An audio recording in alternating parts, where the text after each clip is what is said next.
Iris, there are 9 personality types. Can you take us through that? I can. Actually, I have a chart over here. So the Enneagram is a symbol, and it has 9 different personality types around it. And these types are innate. You're born these types. But not only are there 9 types, it gets a little bit more detailed. Not all Enneagram teachers know about the tri-types or the latest research on the instincts. But there's 9 personality types. There's 3 different centers. These 3 are the gut, these are the heart types, and these 3 are the head types. So the challenger, the peacemaker, the reformer are gut types, which I'll tell you what that means in a minute. The helper, the achiever, and the individualist are heart types, and the investigator, the loyalist, and the enthusiast are head types. We have one main type, which is our primary type, and then we have a secondary and a tertiary type. So, and that makes up our tri-type, hence 3 tri, right? So it will tell us in our tri-type not only which are our 3 main drivers, but also in which order do we think, act, or feel? Or do we feel, think, act? Or whatever the third combination is. So there are 9 different types, but there are 27 combinations of tri-types. And then, if you, not to make everyone crazy, if you take it a little further, there are 3 instinctual survival strategies. So if you do 3 times 27, for you mathematicians, it's 81. So there's actually 81 individualized combinations of your Enneagram tri-type with your survival strategy. So it sounds overwhelming for people, you know, like, oh my God, do I have to memorize 81? No, you don't. You just have to learn your own and learn the basics of all of them, and then it starts making sense.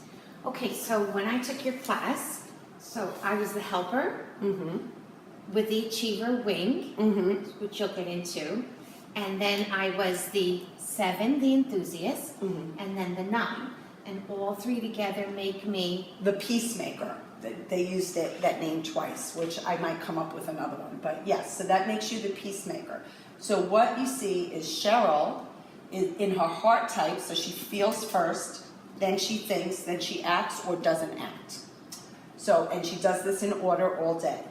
And so she leads with the 2, the helper, then she goes to her head center, and she goes to the enthusiast, and then the peacemaker. So we do this all day long unconsciously for the gifts and also through our pitfalls.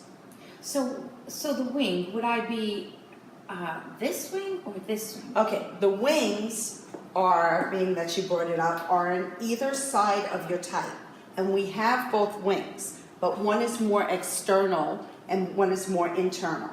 So the 2 with the 3 wing is called the host or the hostess, while the 2 with the 1 wing is called the servant. So because the reformer is also there, the higher side of the reformer is to be of service, the life of a higher purpose. So that's how it would make it a little bit different. So when you get to learn what is your child, what is your husband, what is your dad, what is your parents, what I found was it gave me so much compassion because this is who they can only be.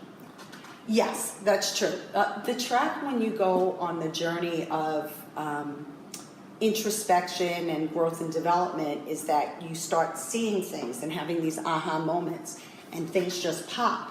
And then as soon as you see it, it's so obvious to you, and you think everybody else it's going to be obvious to you. So you go along, you have this newfound wisdom, and then you say, oh yeah, don't you just see that? And now they didn't do the work, it wasn't their journey, and you're like, oh, the air is out of my balloon, right? So I look at this kind of work, whether I'm doing coaching, whether you're getting this information from my online classes, as this is your journey. And if somebody chooses to come along, great.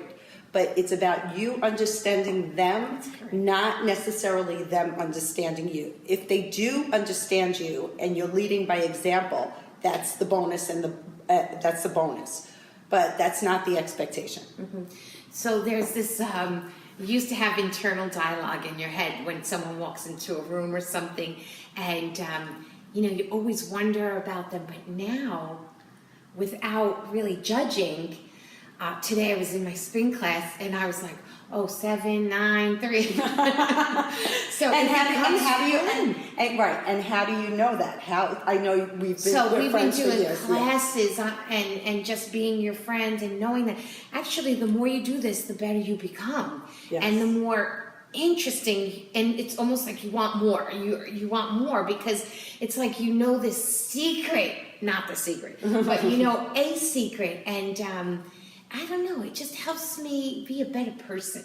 Mm-hmm. It really helps me be a better person. I think, one of the things that I always say is nobody wakes up in the morning saying, "Oh, how could I be a jerk, the biggest jerk to the people I love the most?" They're just doing what they're doing in their operating system, and they're triggered by what they're triggered.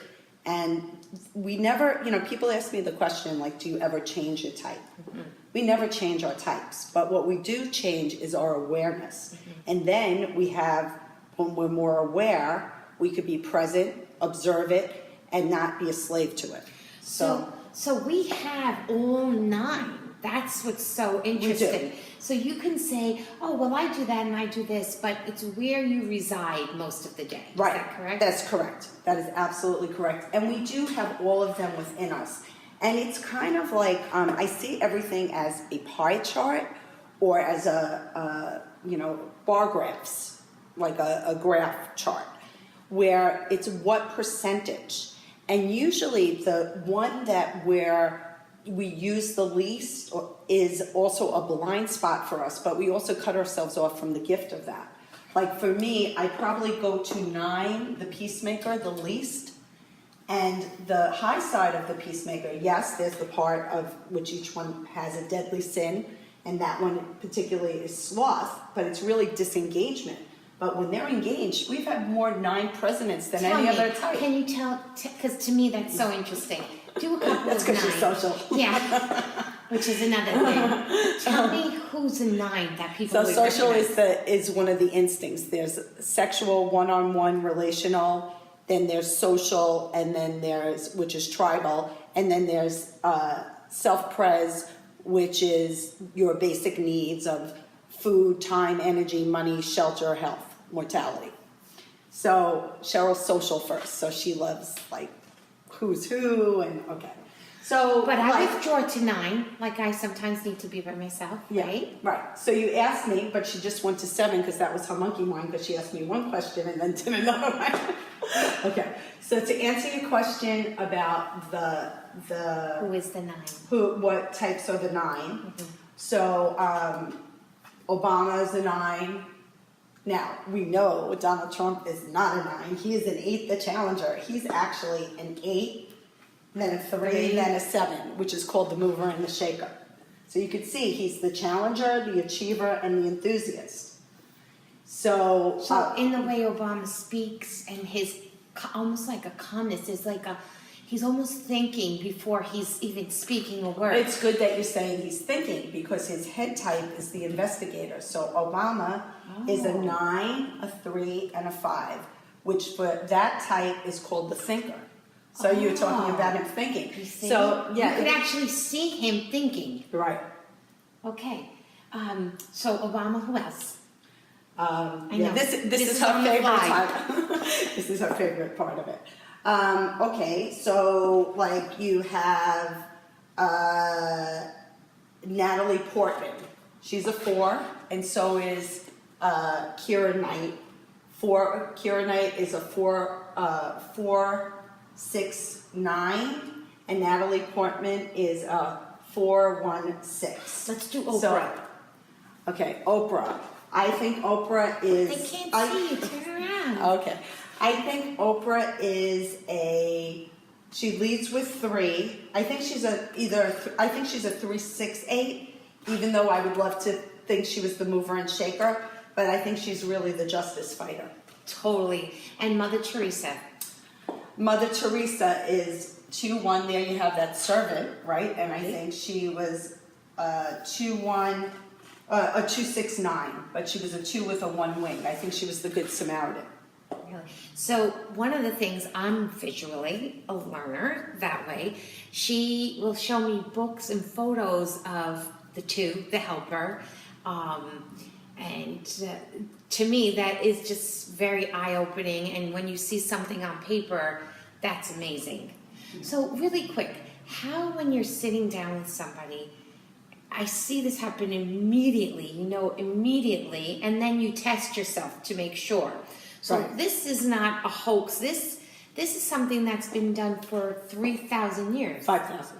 But not this form of the Enneagram. The Enneagram originated 5,000 years ago. But That's- when it was used as more personality typing was more from Gurdjieff, which is the early 1900s. Okay, so not only does she do this, because there are a lot of people that do this.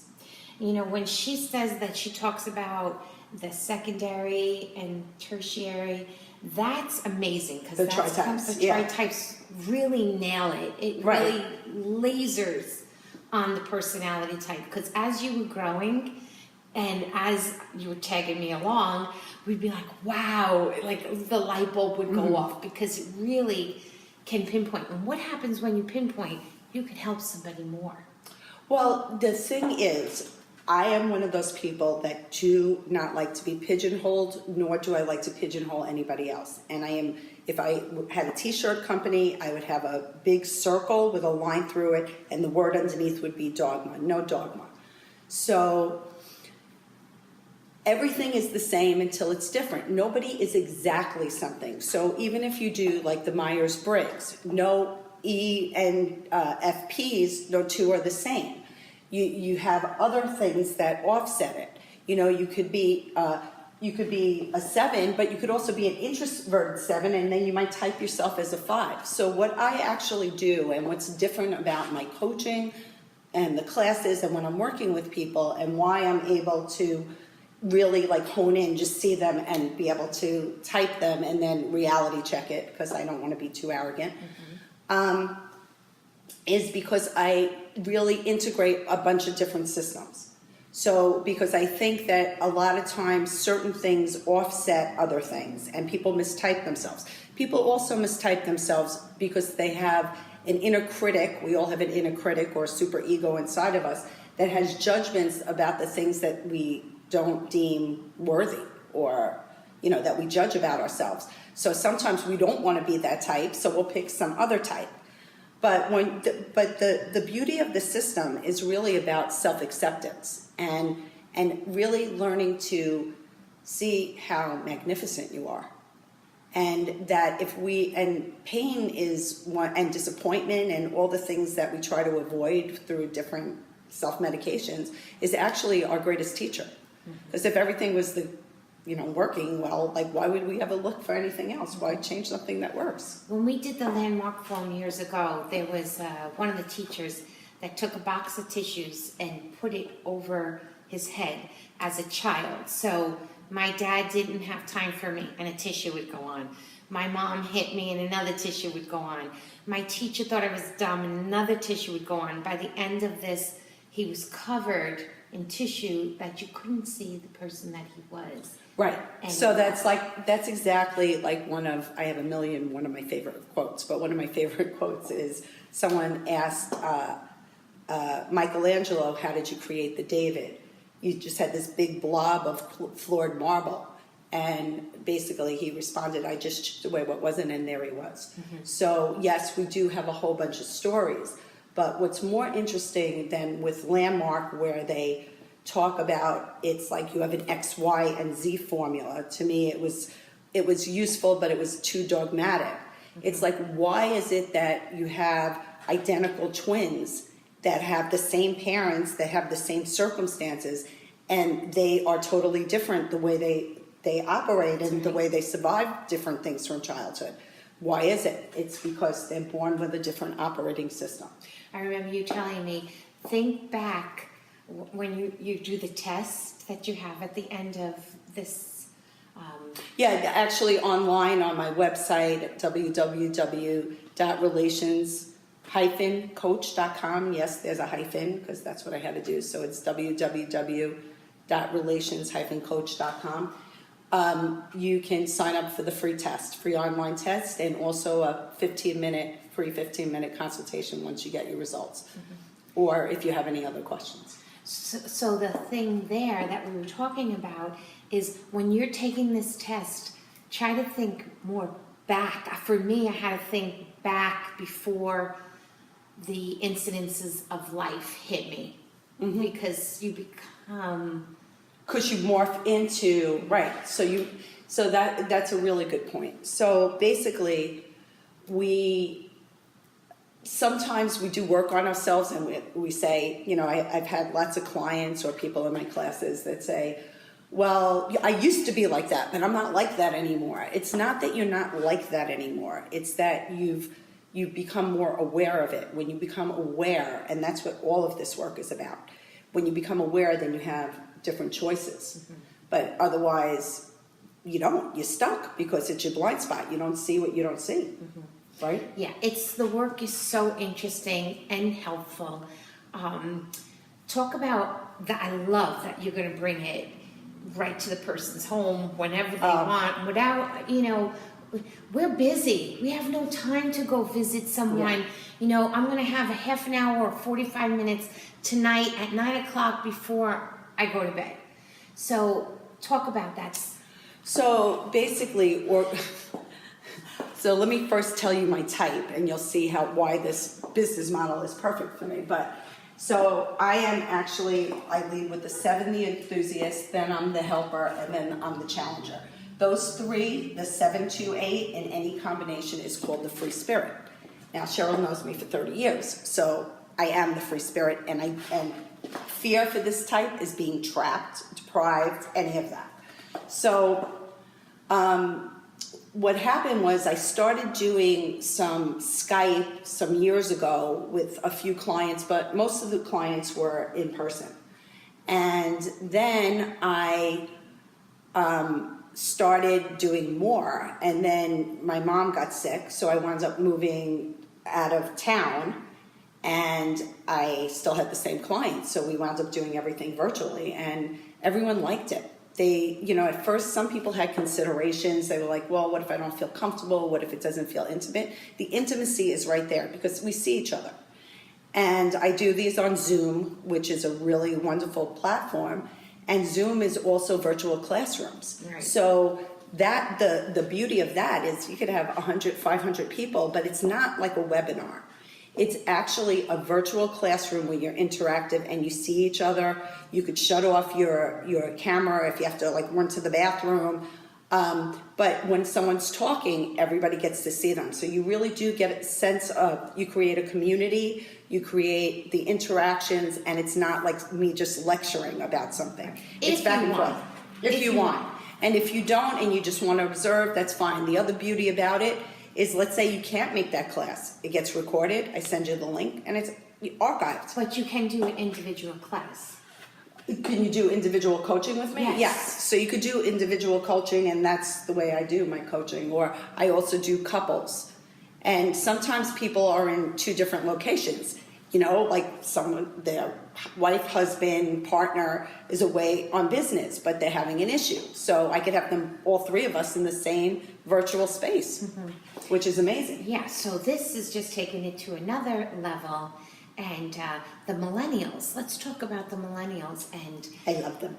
I know. And there's so much going on in their minds, but at the same time, there is a lot of depression, anxiety in this group. Do you feel that, or what do you feel? I don't feel like I think they just have a different flavor of anxiety and depression. I think anxiety and depression has been around forever, and each generation has their own version of it. Where people that were pre-World War II and World War II and World War I were worrying if there was going to be enough food to eat. They had anxiety and depression. People jumped out of the windows of their buildings when the stock market crashed. So I think with millennials, the challenges, there's something very special about the millennials. I feel it too. They're very accepting. They're accepting about everybody. Where the balance has to come in is the technology and the social media. It becomes like a drug, and if you're social first, social media, it's not by accident, it's called social media, because that means that even the people that are virtually out there in your groups, that follow you on Instagram, are your tribes. So, and then there's an anxiety about that. If you're one-on-one relational first, then you're just going to worry with the social media about your pair bonds, but you're not going to be as obsessed with it. That's right. If you're self-preservation, you're probably not going to spend that much time on it because you have other stuff that is for your survival. So, it's like how we see the world and how our survival strategies are. Do we feel safer in having a few pair bonds that we are intimately connected to, that if the fire-breathing dragon comes, they'll stand in front and say, oh no, don't hit her, take me, right?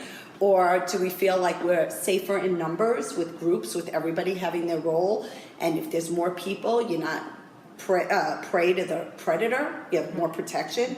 Or are you more like, I got to take care of myself, so I got to build, be the little piggy that builds my brick house with all my stuff in it and make sure I have my health and my strength?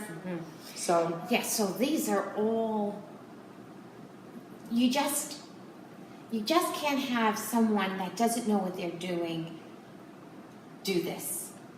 Well, it's like, because you can go online and do, I even saw a book, Enneagram for Dummies. That was, well, it's, one of the things, tool. It's a tool, but everything the thing that I love the most about the Enneagram, it's forever evolving. Because, like I said, no dogma, but also things aren't stagnant. And the more research you do. So I got certified with Catherine Farber, who has done the tri-types, which originated from Claudio Naranjo, for those of you who know him, and where he talked about it, he called it the trifixes. And she is constantly doing research. She's sending out questionnaires all over the world, having people send in pictures and images for collages, and and constantly testing it. That's why I chose to get certified with her. The other teachers out there, a lot of them are great. The Riso Hudson Enneagram Institute, Tom Condon, they're really masters, in what they do. But this took it to another level for me. So it made more sense. And even when I first told you about the tri-type, because you first learned about it, like, Cheryl's one of my friends that I just drag along. I'm like, oh, I have the coolest thing. And then she was like, oh, it's so much easier to type people. Because even if you don't get the right order, it's easy to see, well, where are they? Where do they operate out of here? Instead of picking out of 9, you're picking out of 3, and out of 3. So owning a salon and having many different people work for me, of course, the way that I talk to each person individually makes a lot of sense. So if I have a peacemaker, I'm not going to run over to them and start talking to them like this, because what are they going to do? They're going to withdraw. And so if I'm talking to a 7, I need to talk to a 7 in a different way. So as a business owner, if you're just starting a business and you're picking the right people that want to work in your atmosphere that's going to work for you, this is so important. So when you pick people to work for you, so for me, I love the helpers, I love the loyalists. Well, the challengers are a problem. And who's the challenger? My husband. And also, she doesn't have the challenger in her tri-type, but I do, so I like the challengers. I love all of them, really. So my husband is the challenger, but yet he's the peacemaker. He might have a 9 wing. 9 wing. But he's the challenger. Go ahead, do his tri-type. Show them how smart you are. Okay, so my husband's the challenger, the achiever. And then what else? And then he will be the loyalist. That's right. And that tri-type together 368 in any combination is called the Justice Fighter. Now, won't you say that's true about Jeff? And that's so true. Yeah. And so knowing that really helps the relationship so much, or he knowing mine. And then again with my children, and why do they react the way they do? Well, I was just thinking of something really funny because he calls Cheryl, Jeff, her husband, the 8, calls her his Lucy, and Lucille Ball was a 7. And I call Jeff the principal or the father. And so the father, this just fits so into place. Mm-hmm. Yeah. And so we're not talking about past lives aggressions or anything like that yet, but Iris is so knowledgeable, and we can go on for hours about this because that's how exciting it is. And I invite you to be on her website, to come, and there's so many complimentary things that you'll be doing and evolving. So please, we welcome you. I'm so happy for you because this is your light and this is your gift that you will give to people. So you can close out the night. Okay, so what I do now is I do something called individualized personality blueprinting. Yes, my main focus is on the Enneagram, but I integrate other systems. I do integrate a little Myers-Briggs, core energetics, the Michael teachings, archetypes, which it describes the doppelganger phenomenon, like why two people look alike. It also describes why when someone's casting for a role, if they are a warrior and a king, then they would, like Sean Connery is a warrior and a king. So he could always play the king role. He could always play the warrior role, right? So Russell Crowe is a scholar a scholar warrior, excuse me. So he could play the gladiator. He could play a beautiful mind. So, I incorporate a lot of different things, but these are my main drivers. So my main loves, and I invite you to give it a try and, take advantage of the free testing and the 15-minute consultation and see if I'm a match to you. Whether you're dealing with a relationship issue, I work with NVC, which is nonviolent communication. I do Imago, I work with the 5 love languages, and many others. So thank you so much. Please come visit me at my website at www.relationswithans-coach.com or email me at iris@relations-coach.com. Thank you.